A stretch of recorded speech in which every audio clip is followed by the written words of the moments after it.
Welcome to the final section of Basic Arrhythmia and Advanced Arrhythmia.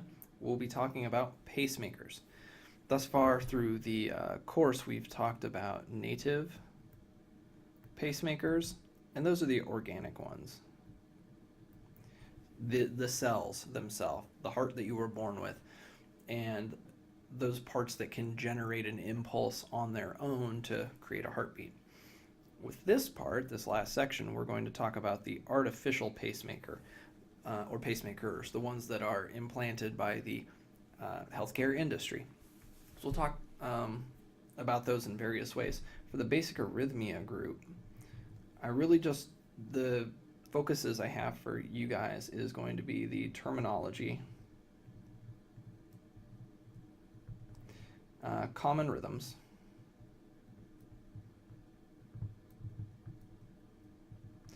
and by common rhythms, you can almost think of that as common functions of pacemakers. Things like being atrial paced, ventricular paced, AV paced. In some cases, patients have demand pacemakers where their underlying rhythm is okay most of the time, but occasionally that pacemaker needs to kick in to help make up the difference. So we'll talk a lot about those. And then there's a few other specialty items I do at least want to touch on, because this is a great place to talk about those and make you aware of some finer points on taking care of pacemaker patients and what to do in case of emergencies. As for the advanced arrhythmia group, it really is just diving deeper into each one of these items. Some extra terminology, the functions, and more importantly, the malfunctions. For both groups, you'll find that reading strips for pacemakers is very easy.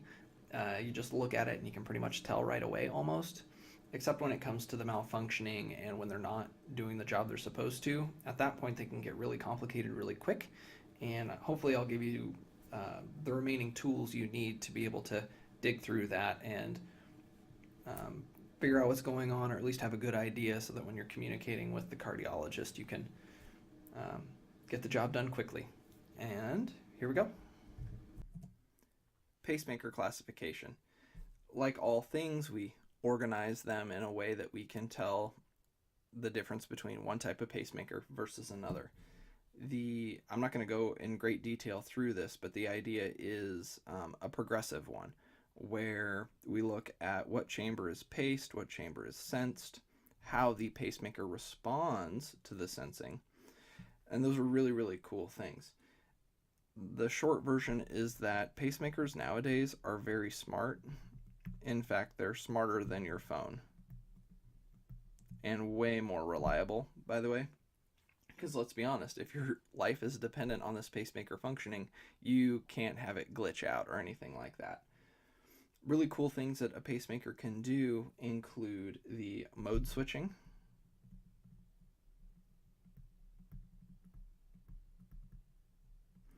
And mode switching is really neat because it actually changes its function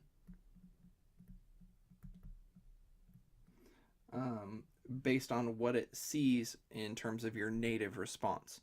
So that let's just say it's set to pace you all the time.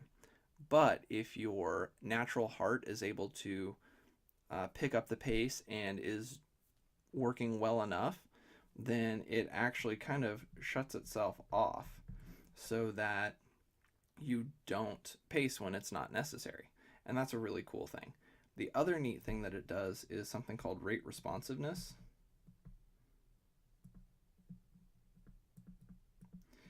And the reason why that's cool is it actually changes the rate based on what the patient's trying to do.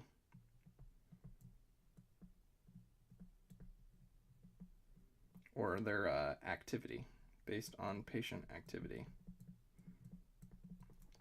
So it makes sense. So if you're doing something that, let's say, walking up the stairs or, I don't know, cleaning the house, whatever, the pacemaker is able to pick up the pace so that you can have an adequate cardiac output to get that job done. And these are really, really neat functions and make a big difference in people's ability to just perform ADLs.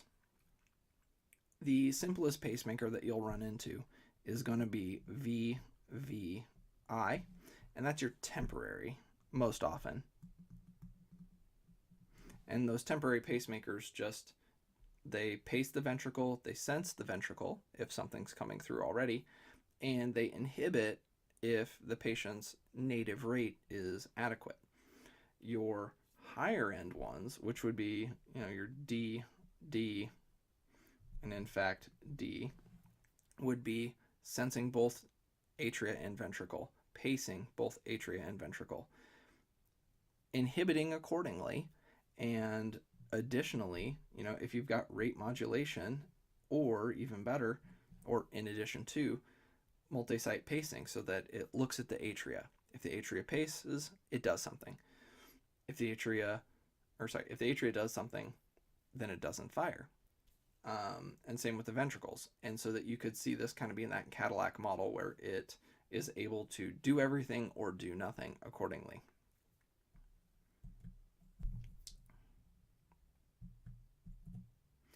So if you look back at the classification for pacemakers, you'll see that sensing has the few subsets. It's either no sensing at all, in which case the pacemaker is firing all the time, or you can have triggered and inhibited. And these are the ones that start making things a bit tricky. In a triggered setting, the pacemaker's looking for any kind of activity, and based on what it sees, it will respond. So if it's looking for the atria to fire, and that's what's going to trigger the ventricles to pace, in that case it's looking for a native beat. Or maybe it's looking to see if the atria gets paced. When the atria gets paced, then it goes, okay, now I can fire the ventricle. The triggering is potentially maybe a little bit more rudimentary. Either way, we tend to not leave that as the fallback most of the time. What's a better function, theoretically, is the inhibited. And in that case, it fires really only when it's needed.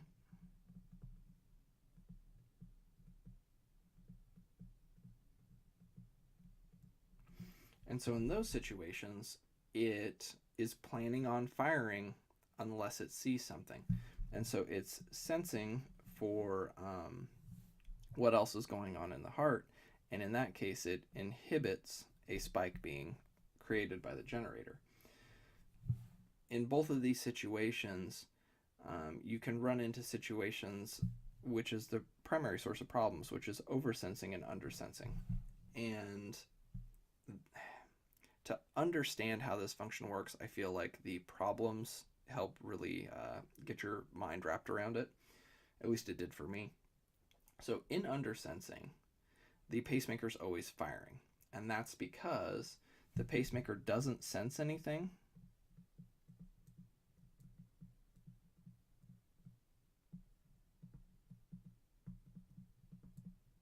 And because it doesn't sense anything, it fires inappropriately.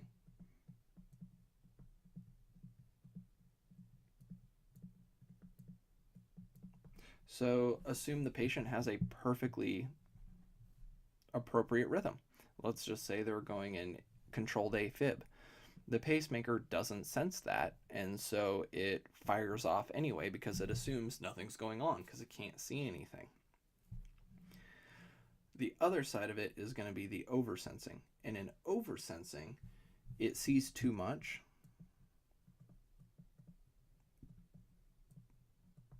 And because of that, it doesn't fire at all. It assumes that the electricity that it's seeing is enough and goes, okay, I don't have to do anything right now. And that could potentially even lead to something like asystole, because it's just not going off. What are the causes of this? Well, causes include, you could have lead fracture. And that makes sense. If the lead is broken, then it's not getting any information in, and that would cause it to act inappropriately. Electrical interference.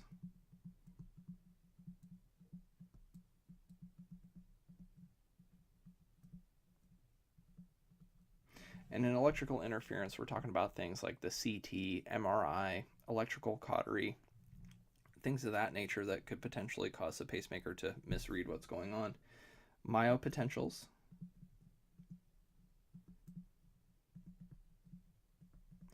If the sensitivity of the pacemaker is set too tightly, it may actually recognize the electricity coming from like the pectoral muscles or anywhere else in the body as being related to the heart, and then cause it to not do its job or overdo its job, depending on what the setting is.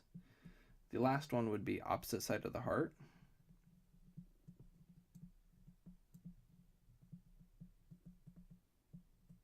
And that'd be a situation where, let's say it's supposed to sense the right ventricle. That's where it's looking. The electricity coming from the left side of the ventricle might be enough to cause that pacemaker to go, oh, nope, I saw it, that's good enough, and then not fire the way it's supposed to. So those are just the rough overview of causes of the pacemaker to respond inappropriately based on the sensing. So this slide requires you to go back a little bit and maybe look at the previous lectures. The two things I want you to focus on is, one, the coronary sinus, and two, the dual chamber pacemakers, the DD, DR, or something along that line. Anything that has complete dual chamber pacemaking. This is what's known as cardiac resynchronization therapy, also known as CRT. And the idea is that in patients who have very poor heart function, indications, right here include advanced heart failure, severe systolic dysfunction, where that ventricle isn't able to appropriately contract in the sequence that it needs to get the job done, or in patients that have intraventricular conduction delay, where they've got busted bundle branches.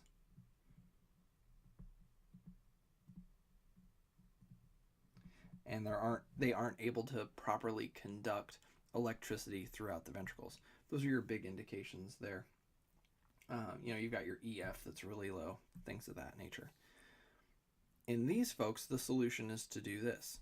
You've got a pacing lead in the right atria. You've got a pacing lead in the right ventricle. And they snake one through here, through the coronary sinus, down, and they are actually able to do the left ventricle as well. And this is really, really neat and very, very powerful, because now it gives you the ability to have this pacemaker control the entire sequence of the heartbeat and depolarization in that heart. In fact, these are pretty much essentially always included with an ICD, because patients that hit these indications are very, very likely to have a ventricular arrhythmia that could potentially be lethal. So we want to do everything we can to help these folks out. In fact, there's stuff that indicates this may improve heart failure by having this kind of thing in place. So when you see your patient that has biventricular, in fact, if they have atrial and biventricular pacing, those are the kind of folks that you need to wonder exactly what kind of condition their heart is in, that it needs 3 separate pacing leads in order to get it to function properly. And that was the big thing I wanted to point out with this is one of those therapies that represents the pinnacle of what pacemakers can do and how we can help our patients who have extremely poor heart function. So now that I've introduced you to the terminology regarding pacemakers, how do you evaluate someone's pacemaking to see if it's working the way it's supposed to?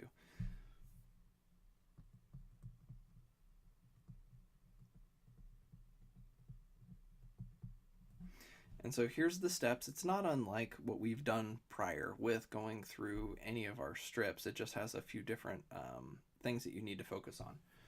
First off, you're going to identify the pacemaker spikes, and sometimes they're very small.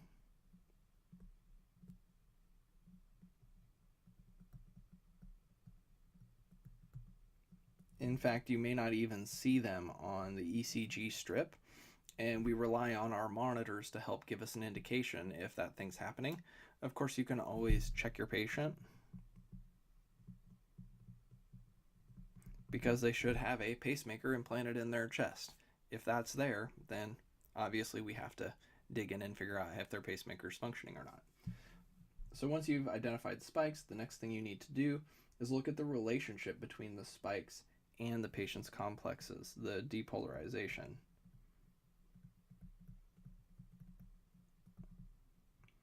And what that does, a more simple way to put it is, does the spike make a complex? Or is the spike just standing alone, floating on its own? And then what's the shape?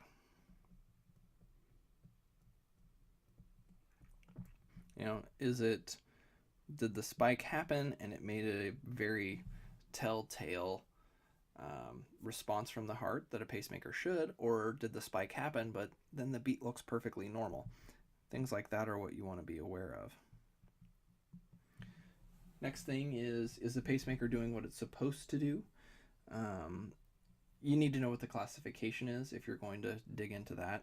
Often I strongly recommend checking the EMR, or the patient's supposed to have a card that states what brand their pacemaker is and things of that nature to try and learn what's going on from that regard. Contacting the representative, the pacemaker rep, is a great place to start too, because if you know what brand it is, then you can call them and they can look up that stuff on their records. That's a few extra steps. While you're looking at your strip, though, you can ask the question, is the rate reasonable? We want to see normal speeds. Somewhere from 60 to 80 beats per minute. If it's up over 100, or up to 100, that's not the worst thing in the world, but ideally we'd like it to be as close to normal as possible. Are the spikes competing or falling near T waves? So if the spike is competing, it's actually happening on or within the QRS, or competing with the T waves. And so again, it's happening during that absolute refractory period.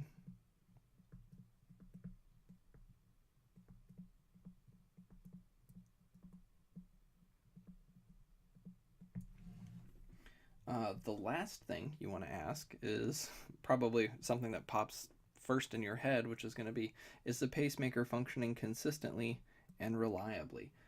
Is it not doing anything at all? Or is it sometimes working and sometimes not? Those kinds of things will come out. But by the time you get to step 6, you should already have that answer. Other things you could maybe encounter is problems like a runaway pacemaker, or if it's got a defibrillator, it's shocking. But those are other things that we'll go through as we move forward. So some deeper understanding with these malfunctions for the advanced arrhythmia group. We'll just go back through the list again. With loss of capture, the spike's not making P waves or QRSs. The important part of that is it has to occur during or after the absolute refractory period.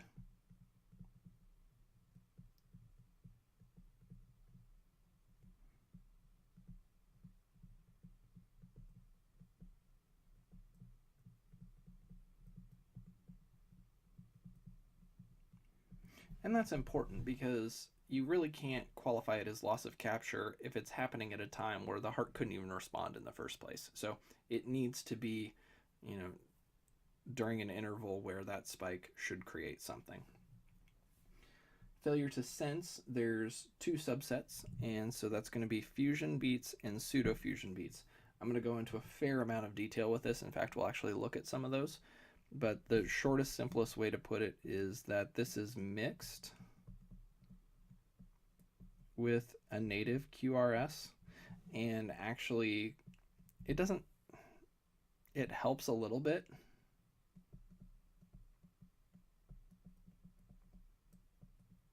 Whereas a pseudofusion beat is also mixed, so the spike I'm talking about, the spike is mixed with QRS, but it is not helping. The patient's already depolarizing, but you see a spike in the middle of the QRS, it has no value or support. Runaway pacemaker, this one is fairly complicated. There's a lot of subsets and caveats to figure out exactly what's going on. I've spoken with some cardiologists, and at the end of the day, they say, just, we'll have to interrogate it. We'll have to dig in deeper to figure out what's going on. Ultimately, you just need to treat the patient, whatever their symptoms are, because of that sped up heart rate. But just to give you a quick high-level view of what this can be, it can be either pacemaker initiated tachycardia or pacemaker mediated tachycardia. So PM initiated tachycardia. It can be pacemaker mediated tachycardia or tachyarrhythmia. And within the pacemaker mediated, there's actually two subsets to further figure out what exactly is going on. And you can run into either endless loop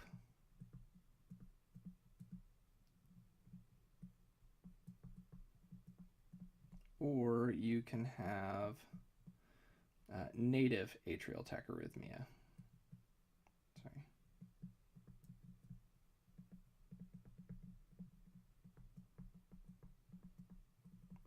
Both of these really do require interrogation and things of that nature to examine exactly what's going on, and I'll talk about that more as we go forward. This is the nuts and bolts of what failure to sensing is actually made of and how it occurs. It's really complicated. This is probably one of the more complex functions. It's dependent on a few different things. You'd think that the pacemaker should just be able to sense the native or intrinsic atrial activity of the lead where it's located, but here's a handful of the different things that are involved with it. First off, it depends on the amplifier itself, either settings or quality.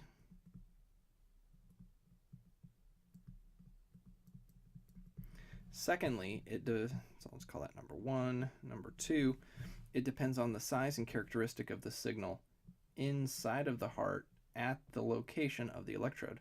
If the electrode's in a place where it can't sense that signal very well, of course it'll fail. Or if the signal is too poor, that may be another portion of it. So we'll just say location. So it has to be in a good location. And so low amplitude QRS, or small, may be too small for the pacemaker's filter to recognize that it's actually happening, and that can be one of the triggers for it. Ultimately, the only way you can tell is if you measure the intracardiac signal, so inside the heart. You don't know what the pacemaker is seeing unless you can actually register what the pacemaker is seeing. And so the surface ECGs that we use are not effective at all because you have to go through bone and muscle and all those different things. Ultimately, the only ways that you can tell is if you interrogate the pacemaker and use that to figure out exactly what's going on. And by that, I mean the cardiologist, the pacemaker rep, those are the people with the correct training to be able to suss out what's going on with that information.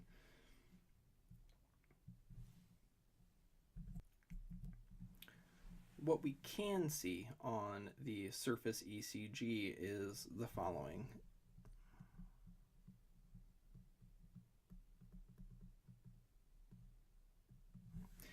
So we've got a failure to sense scenario where the artificial pacemaker fires without regard to what the underlying rhythm is, and that's the hallmark of failure to sense. essentially what happens is the native and artificial pacemaker wind up competing with one another, and that creates two things that we can see very easily, and it's going to be fusion beats and pseudofusion beats. The simplest way to kind of keep those separate in your mind is that a fusion beat is a mixture of the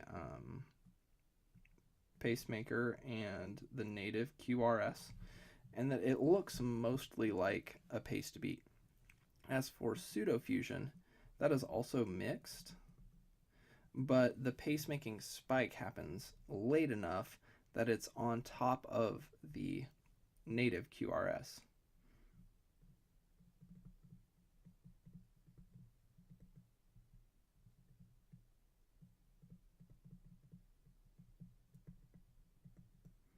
And so we'll go through a detailed example of what that looks like next. The causes of all of this are fairly straightforward. You could have a low signal, and so that's the QRS isn't powerful enough to trigger the pacemaker to recognize it. It could be a programming problem. Changes in the heart. People's hearts develop over time. Scar tissue can form. Maybe they have additional cardiac issues that wind up changing the way the heart looks over years. Ectopy can always be a good source of that. Lead fracture, that's again something that happens with time, that all things will wear out eventually. Generator failure, that might be a battery issue, or it could be a defect. It's impossible to tell until you dig down deeper. And then electrical fields can be a source of this as well. We have more later. I've got a slide dedicated to talking about electrical fields. This strip I'm going to use on this slide and the next slide to help you understand and differentiate between a fusion beat and a pseudofusion beat. So right away I gave away the fact that both are occurring in this case. I'm going to go ahead and get these numbered off so we can start learning what's going on. And right away you can tell that between beats 1 through 4 and the rest of the way through 5, 6, 7, and 8, there's a lot of difference. Beat number 1 is a purely paced beat. Beat number 8 at the end is a purely native beat, but you've got this weird stuff going on in the middle, and that's what we're going to take a look at. So we got a rate of about 80. It is regular, although it does have some minor variation, but nothing too crazy. We don't have any ectopy. We don't have a pattern. We do notice that the paced beats look different, or they change.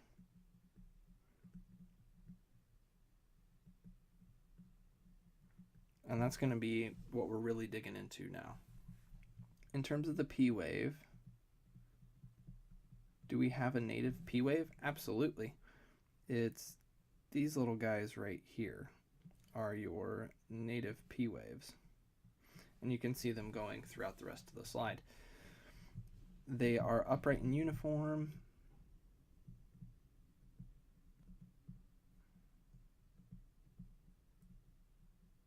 The P to P interval is regular. You can measure them out if you want, but trust me. Do we have any paced beats that result in P waves? And the answer is no. In terms of the PRI, we only have one native beat to measure, and that's this guy way out here. And 1, 2, 3, 4.5.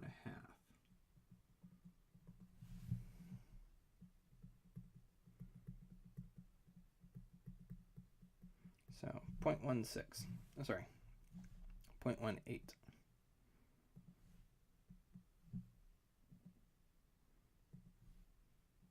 So that's nice and normal. In terms of the paced, I don't have any paced beats that result in a P wave or anything like that, but I can say that beats 2, 3, and 4 have a PRI that changes. And if I measure these out real quick, that one's about 2.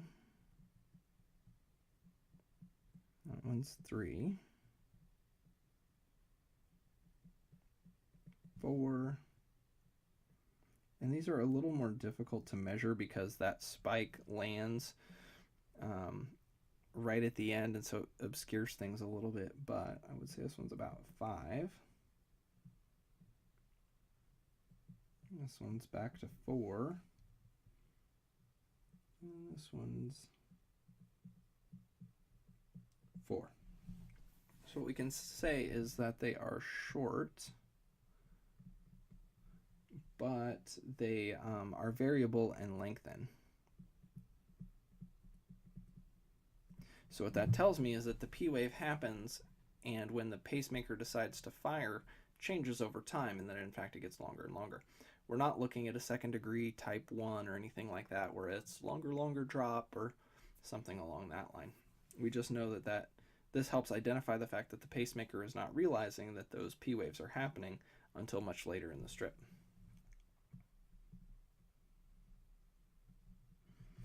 The QRS native, well, we only got one to look at, and it's beat number 8.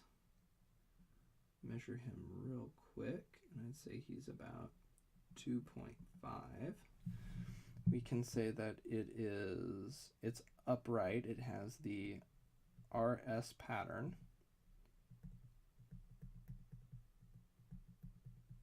0.10, which is normal. So we know we have the one native beat, number 8, is normal. As for our paced beats, I'm only going to focus on, well, we'll start out with beat number 1, and then I'm only going to focus on 2, 3, and 4 after that. The next slide will focus on the rest of them. But beat number 1 is wide and tall. We have the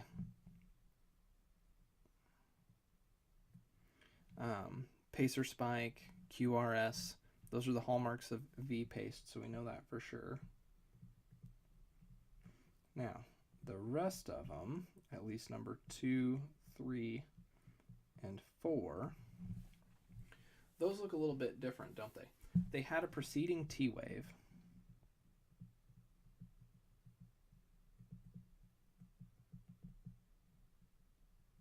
And we know that the PRI changes with those in particular, and I'll actually write that here. All the way to number 7. And if we look at it, we can tell that the shape changes as well. You'll notice how the QRS in beats number 2 and 3 and 4 is deeper than it is for beat number 1. And that's what helps you know that it's a fusion beat, is that those energies are combined, and that's what creates the change of the QRS and makes it larger.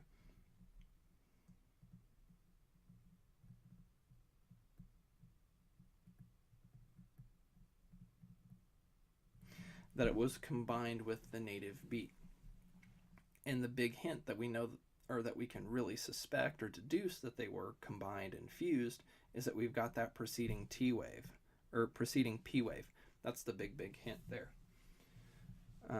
Ultimately, just to remind you, fusion stuff winds up being a sensing issue, and that it's timing and that they're mixed. In fact, it's simultaneous. And that's what creates the look, is that natural beat is happening almost at the exact same instant that the spike is happening, the impulse, and that's what creates that unique shape. Next, we'll talk about what fusion beats look like. Next we'll talk about what pseudofusion beats look like. But before we move on, I do want to make a couple quick side notes. We cannot rely on this surface EKG.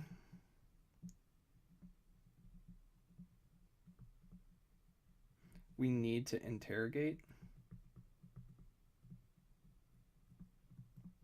to truly understand what's wrong with the pacemaker and why this is occurring. The surface EKG just gives us a broad direction or a broad focus that we can rely upon.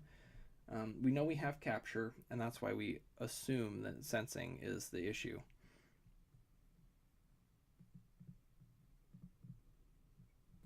And that's what's led us in that direction. Things that the doc may change would be either decrease the base rate a little bit might help, or extend some delay functions, things of that nature.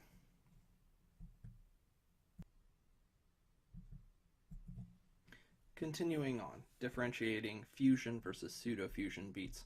This is the same strip. I've got all the markings on here, same as the previous slide. I just took out a few things so that we could focus on this new part.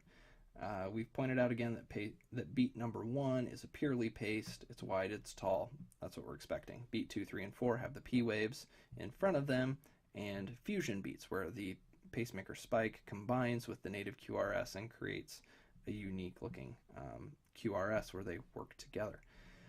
In beats number 5, 6, and 7,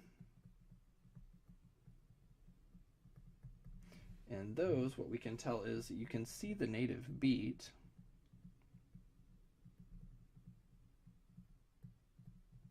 but it also has a spike with it, and that spike wound up causing the QRS to look different from that purely native beat, and some of that's because it was obscured by the spike. Ultimately, they have the P wave, they have the native, and let's go and write that down.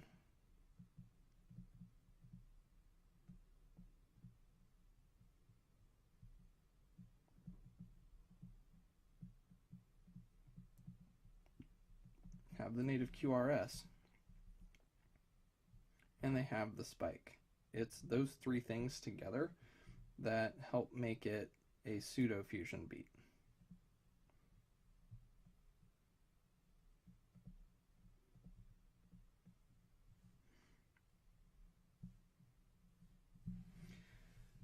Again, with the fusion beat, it's a timing issue and they mix. Again, this winds up being mixed just the same, but it's not helping. And that's due to the absolute refractory period. And that's the reason why that spike is happening at a time where the heart's already depolarizing. It makes nothing come out of it. This is a sensing issue, not a capture issue. Technically, 5, 6, and 7 have no capture because they're not causing the depolarization, but that's due to sensing. So it comes down to being a sensing issue. And yes, I can't say sensing issue enough times in a single sentence, right? The question we need to ask is, why didn't the device see the intrinsic depolarization and inhibit the spike? Ultimately, it's interrogation again. That needs to be done to figure out what the problem is exactly. I would, if I'm going to write this out and put it on a chart or something like that, I'm going to go ahead and call it, because I have one beat that tells me the patient's in sinus rhythm. That's the only thing I have, is this one way down here. So I would say sinus rhythm with demand, V pacing, fusion, and pseudofusion beats.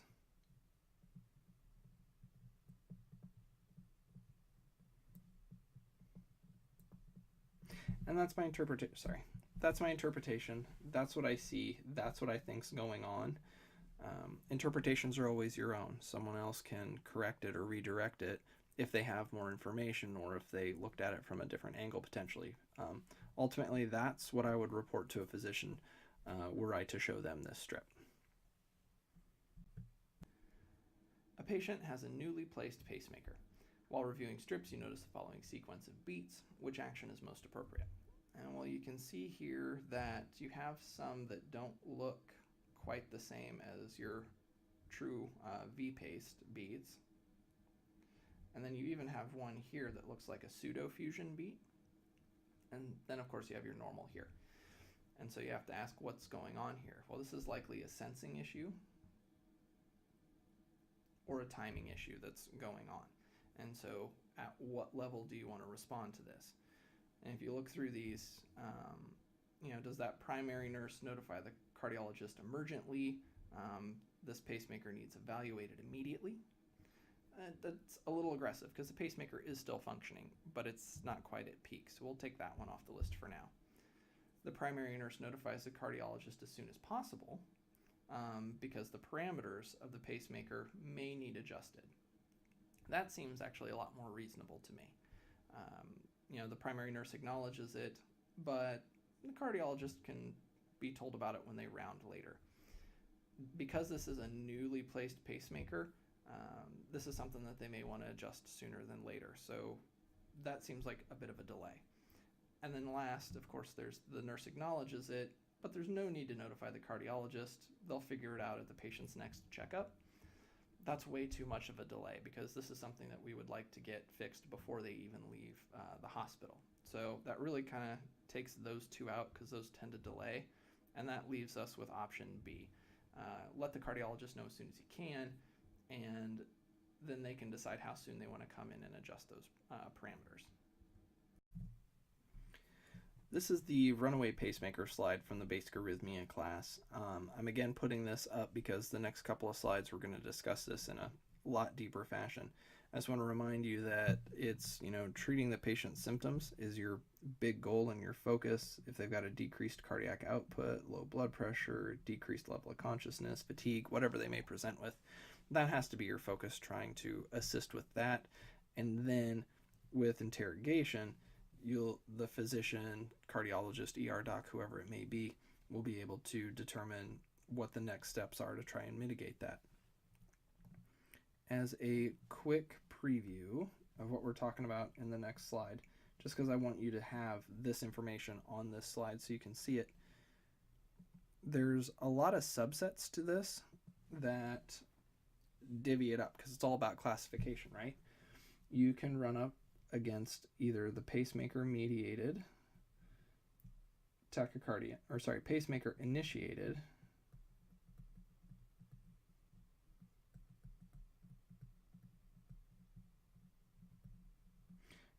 and that's known as PIT.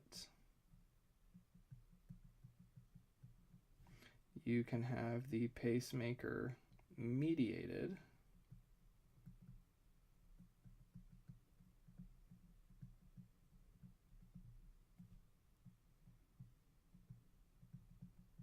and those two just make sense, right? Pacemaker initiated, pacemaker triggered it. Pacemaker mediated. Mediated means it's what's causing it to continue going on. Within the PMT group, there's two subsets, and that's your endless loop tachycardia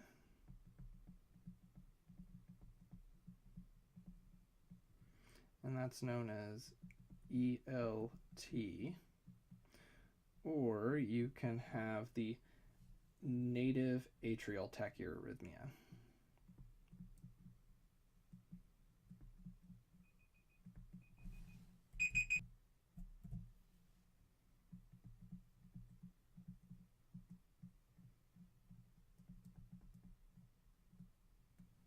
Okay, so next couple of slides, we'll dig into this a lot deeper.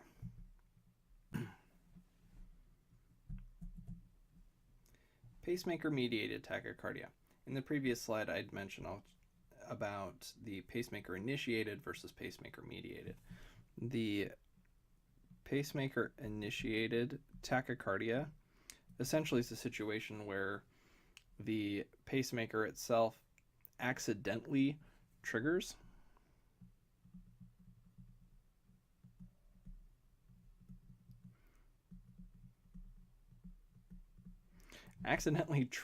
a tachyarrhythmia. And then once that's been triggered, the patient's own heart winds up running away with it. And that's what sustains it.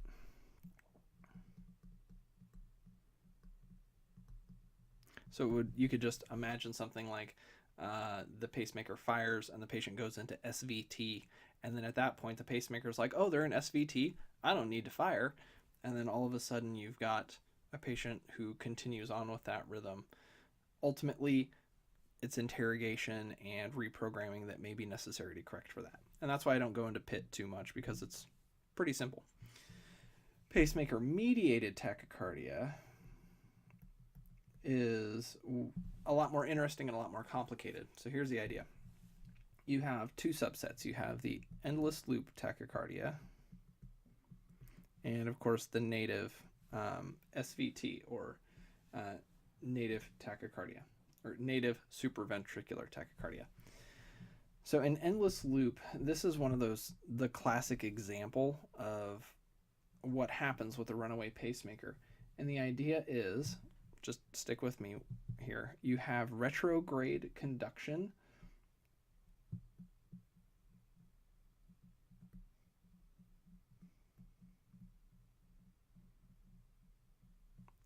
of, for example, the most common cause of a PVC. So that the PVC occurs, it travels retrograde, just like a junctional beat, and it causes a P wave to occur in the atria. The atrial sensing component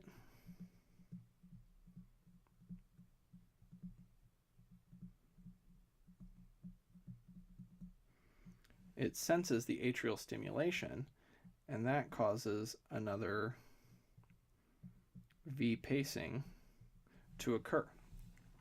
And it winds up then becoming a perpetual motion type thing, where that V pacing that's early goes retrograde, and that retrograde then feeds back, stimulates the atria sensing, which then causes another V pacing, and so on and so forth. And so you just wind up in this endless loop of tachycardia because of the pacemaker.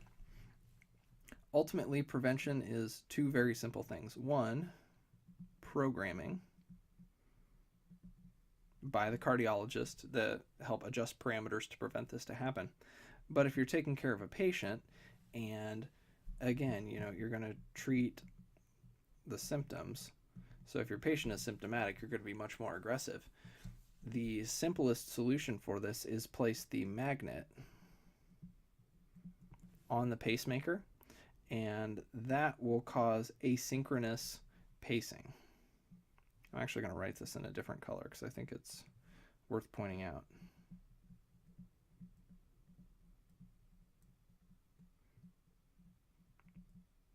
And asynchronous pacing is the idea of, and if you go back to the classifications, it would be something like VOO, where the pacemaker is pacing the ventricle, but it's not sensing anything, and it's not responding to it's not sensing anything, and it's not going to respond to anything anyway, and you just have total pacing regardless of what's going on underneath. And honestly, that makes sense, right? You've got this patient that's going way too fast, put the magnet on, now the pacemaker goes to the default setting,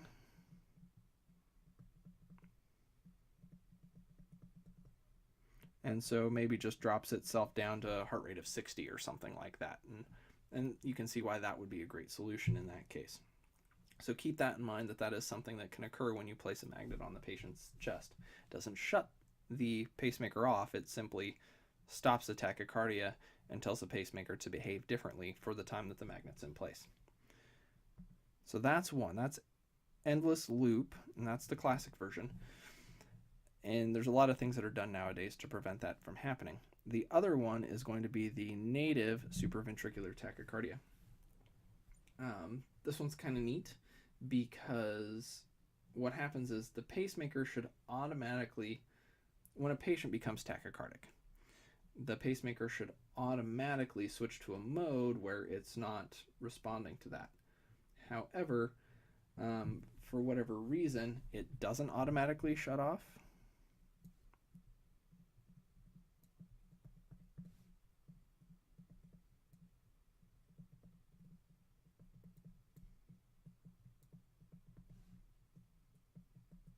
And because it doesn't automatically shut off or switch modes, it just keeps pacing that faster rate. So imagine your patient was normally in a, let's say like a sinus brady, and that's why they got the pacemaker, because they're always bradycardic. And for whatever reason, the patient winds up having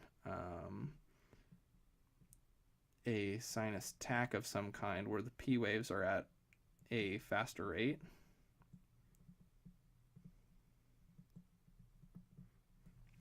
The pacemaker should recognize that, oh, it's going fast, I don't need to do anything. But instead what it does is it fires, and that winds up causing this assistance that kicks them into a really, really fast rate.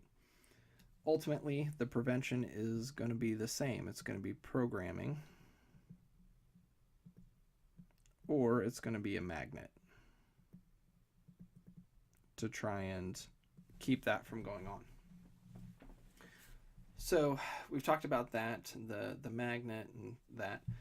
Ultimately, keep this in mind. If your patient is in a runaway pacemaker,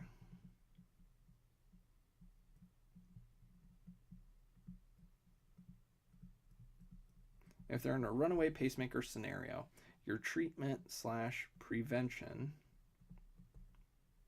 that you can anticipate is, one, call the cardiologist right away, because your patient's tachycardic and with a pacemaker on, they shouldn't be. And two, use the magnet to stop the feedback loop if you need to. Don't just go ahead and put it on. Contact the cardiologist first, or whoever the physician is, and have them assist and figure out what should be done. But be prepared to place the magnet, and then anticipate that the pacemaker settings may be adjusted. So that's going to be an interrogation. So you'll need the rep and or the cardiologist to accomplish that. So anticipate those kinds of things as being your interventions.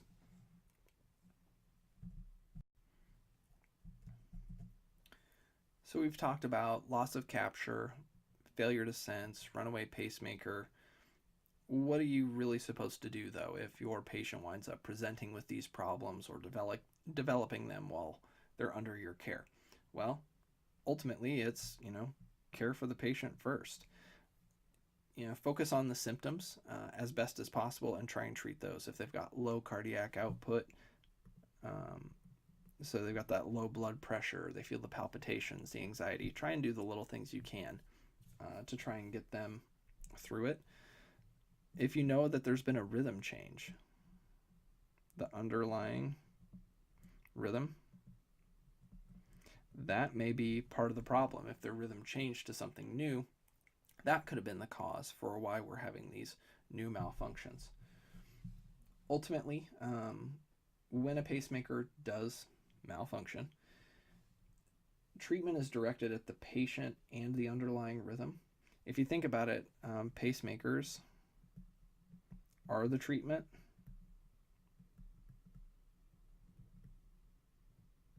They wouldn't have a pacemaker in place if they didn't already have something pre-existing wrong. So if they've got a severe bradycardia, we gave them a pacemaker as the treatment. Now if they have a new problem, we need to do whatever we can for that scenario and not make, it's a pacemaker is broke, let's fix that first. So try and keep that in mind, focus on the patient, take care of them, and then as you go forward in that patient's care, then they'll be able to dig in and figure out if the pacemaker needs any kind of adjustments. So as you're at the bedside caring for the patient, try and notify as quickly as possible, or immediately if it's truly an emergency, the cardiologist or an ER provider, either one, depending on what your scenario is, to come and evaluate this patient and see what they can do to try and figure out what's going on. These are the ones that will decide if the pacemaker is responsible. And that's up to them. That's not, the bedside care provider's job, the nurse or whoever. It's up to those guys because that's where their training lies. That's part of their job. Another great source of information and someone you may want to contact at the same time or at the behest of whoever the physician is caring for the patient is the pacemaker reps. They are a great source of information. Even if you just have questions, I've always had great experiences contacting them about patients and their pacemaker function. The patient should have a card on them.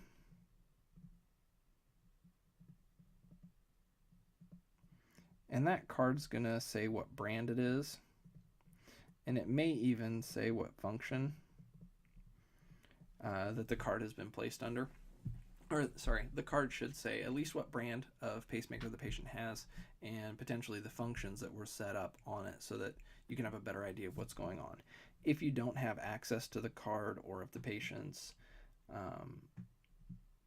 just presented unconscious and you're just trying to do what you can, check out the EMR. That's an excellent source.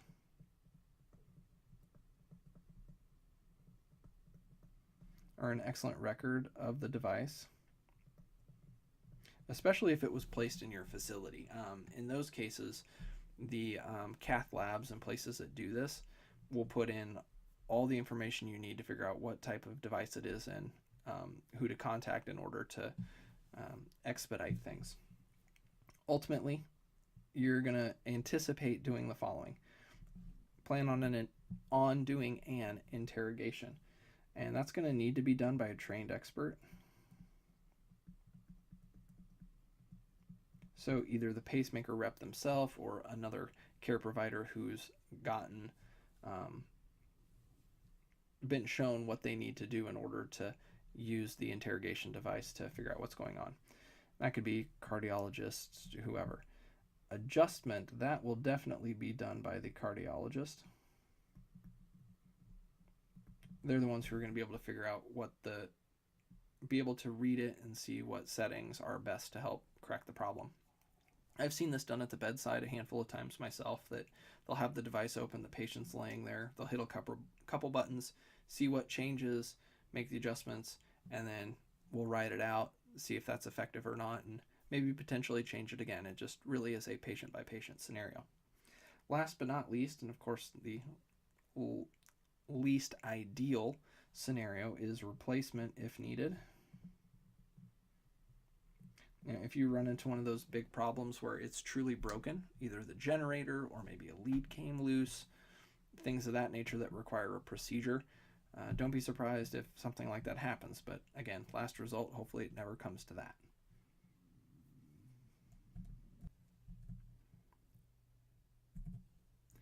Another function that pacemakers possess is something called anti-tachycardia pacing. And the idea is that in situations where the patient's heart rate is running too fast or potentially in a rhythm that's wildly inappropriate, like VTach or VFib, if the patient doesn't have an internal cardioverter defibrillator, ICD, the pacemaker may try to speed up its own rate in order to get the patient to kick out of that inappropriate rhythm. And so this is an example of what that may look like when you have a strip in front of you. And we'll go through it kind of like we always do. We'll say that it is definitely fast. In terms of regularity, the rhythm itself is irregular. In fact, if you look at it, just ignoring the pacer spikes altogether, you can tell that this patient's in VFib, most likely. Could be polymorphic VTach, but it's probably VFib. There's no pattern to it. Now, the paced part, however, is actually very, very regular.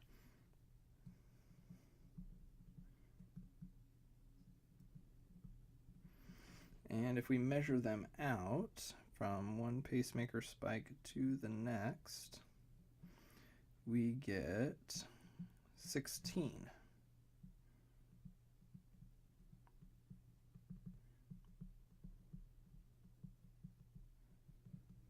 And that is a rate of about 94.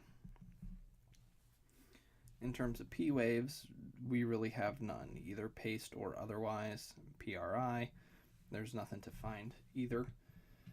The QRS, from a native standpoint, that is just chaos. So it's probably VFib maybe V-tach.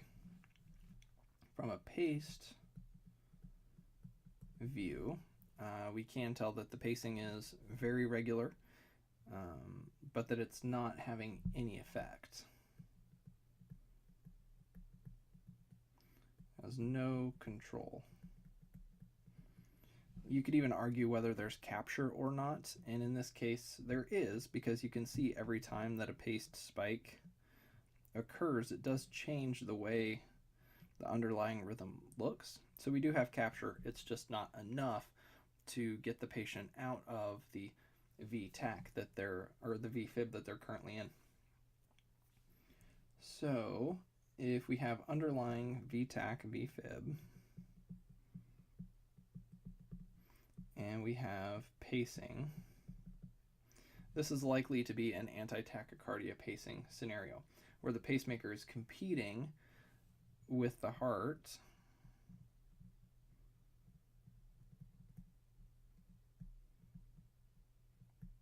for control and to create a better heart rhythm, right? Because that's what we want it to do. But looking at this case, the ventricular foci are clearly winning, so that this pacing is not really doing enough to get them out of that rhythm. Now, if the patient does not have an ICD present, because that's what you'd want, right, is this patient to have an internal defibrillator that will shock them out of this rhythm, much like the strip we'd seen in basic arrhythmia. If they don't have one of those, at that point, you're going to need to be doing ACLS and plan on doing defibrillation.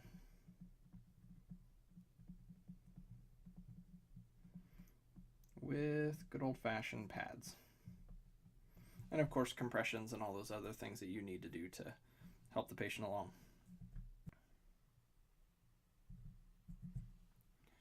Just to refresh your memory on how the magnet functions when we apply it, it does two different things. One is for the pacemaker, the other one is for an ICD. And even if the patient has both, it pretty much does the same thing. So in pacemakers, it induces asynchronous function, and that is where there is no sensing.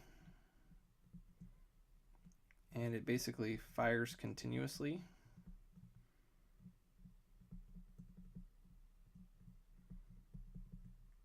At the base rate. So even if the patient has intrinsic function, the pacemaker will just ignore that altogether and keep firing as if there's nothing there, which is good if you've got someone with a tachyarrhythmia and you want to slow down or with a runaway pacemaker and you want to slow down the pacemaker's function in order to stop that. Now with the ICD, placing a magnet will wind up shutting that off completely, but does not turn off the pacemaker. What it does is cause that to happen instead. And this is, again, really, really important that you understand that for technical and legal reasons, and so that you can educate family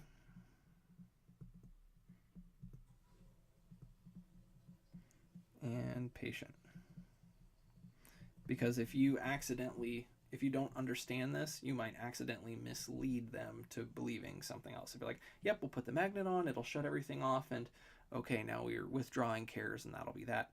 But if you put the magnet on, the ICD shuts off, but the pacemaker's still going, family will ask, well, I thought you were shutting off the pacemaker. What's going on? I thought this would be over so quickly, and now it's taking much longer than expected. These are the reasons why I want you to know this, and just remember that as you educate and communicate with families.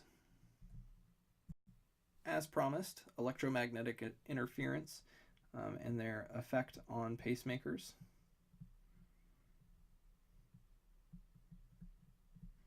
This is the best list I could come up with without getting too far out into the weeds on all the crazy stuff that's out there, but CTs, those are widely accepted.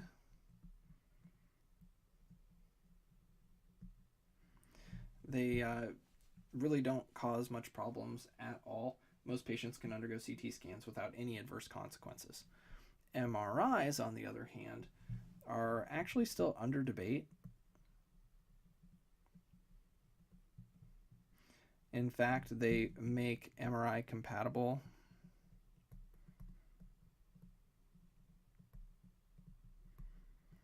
pacemakers now, although the patient has to have some very specific documentation proving that that's the case before anyone would really even let them into an MRI. But that being said, it's under debate because there's still some patients with older versions that are almost solid metal, in which case you don't want that to go through there. But ultimately, the short version is it's not worth the risk if you don't know for certain. And my institution, but I could fairly assume that most institutions would rather err on the side of caution and not even risk putting someone through an MRI that has a pacemaker. Now, if they did manage to go through for whatever situation, the problems that can come about is that the MRI can actually change the programming. It could trigger the anti-tachycardia stuff.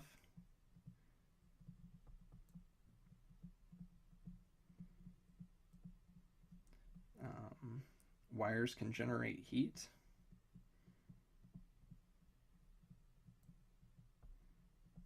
That's why we don't like to send patients with temp sensing Foleys into the MRI, or patients who've had prison tattoos, because the iron, the metal in those could actually get really, really hot and cause burns. So those are the two big ones. Cardioversion, of course, is a relative indication to be concerned about, right? Because they already have a pacemaker and I'm going to put electricity through them. Could I end up frying it on accident? If you're doing external cardioversion, distance is the key. You want to place the pads or paddles as far away from the generator as possible without compromising the efficiency of the procedure.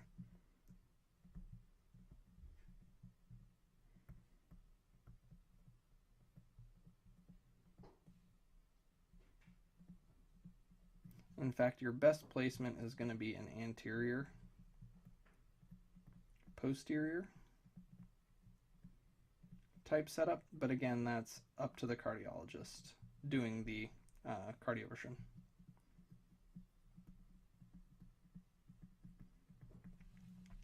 Other ones to be aware of is patients who are receiving therapeutic radiation.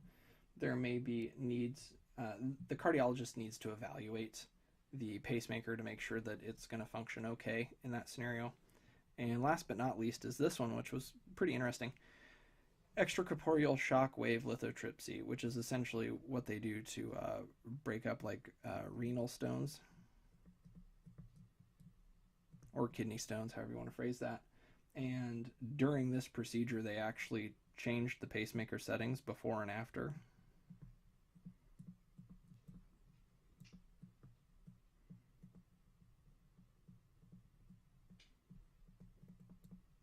And that's to help just prevent the device and the treatment from affecting the pacemaker, shutting it off or changing different things about it. So big ones are CTs are fine, MRIs, it's never worth the risk. Cardioversions, you can still do them, you just have to be careful with where you put the pads, which is again up to the cardiologist. If they're receiving radiation or something like the lithotripsy, again, the cardiologist has to evaluate them before and after. Placing the donut-shaped magnet over a pacemaker and or ICD causes what to happen? So what does the magnet do?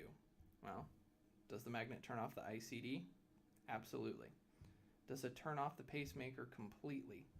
Absolutely not. It doesn't do that in any way, shape, or form. Does it switch the pacemaker to an asynchronous pacing function? Yes, it does. Do we only use the magnet for interrogation of pacemakers? That's not true. We actually use it for a multitude of things. So that's an inaccurate statement, which then just leaves us with the answer A and C.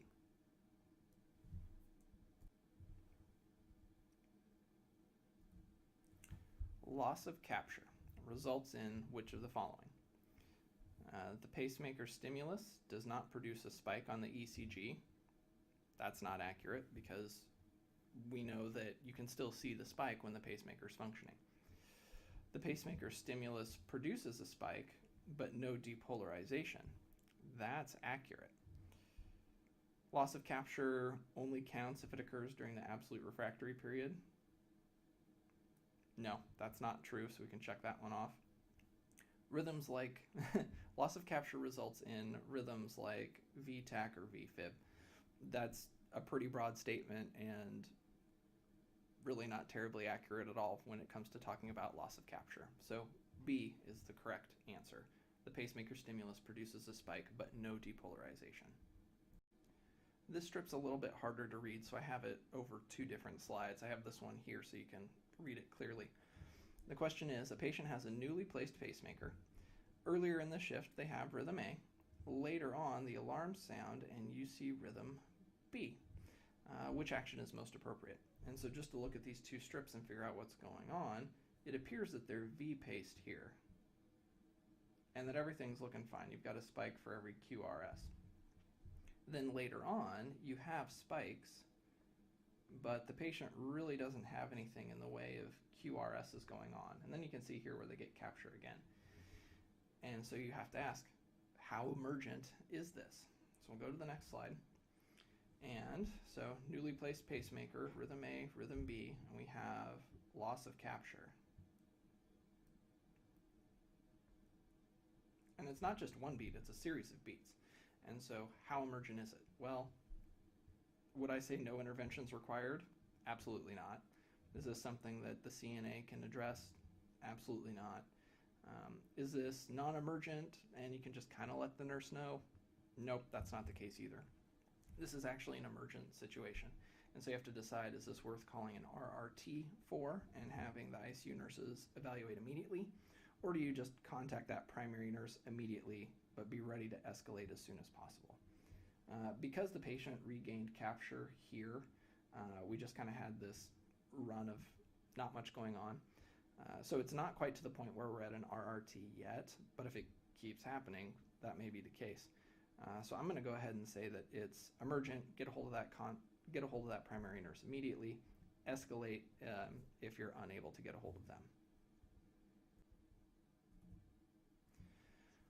So this is that same set of strips again. And so this patient has a newly placed pacemaker. Earlier in the shift, they've got V paced with 100% capture, and now they've got loss of capture.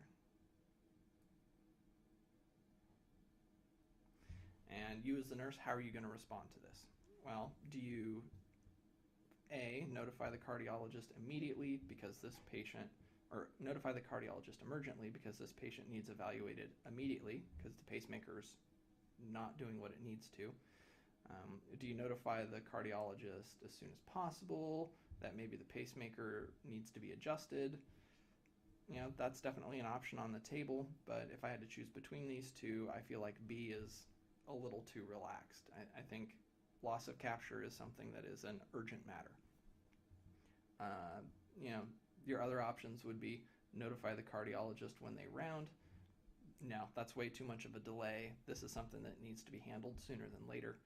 And of course that takes D off the table as well because you're not going to wait till the patient's next checkup. It needs to be handled quickly. So for this one here, I would definitely say that it's an emergent matter and you need that doc to look at them or be aware of the situation as quickly as possible.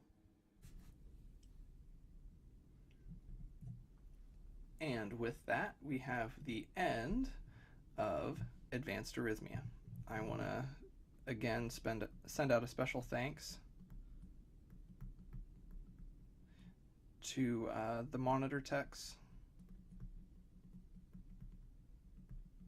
and nurses who over the years have saved strips for me, have brought strips forward, and are always asking questions to try and make themselves better, and they find these kinds of things interesting and they really dig deep into them.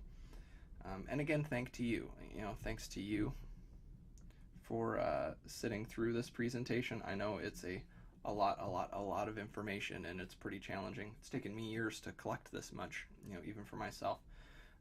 So don't be disheartened. You have the videos. You can go back and rewatch as you need. try and make yourself sharper, because, as critical care nurses in whatever level you work, this is the kind of stuff you'll see on a daily basis. Maybe not every day, but someday. And really want you to be able to do your job as well as you can, because it can make the difference between saving a life. Thank you again. Now, go get to that final test, because it'll be a little challenging.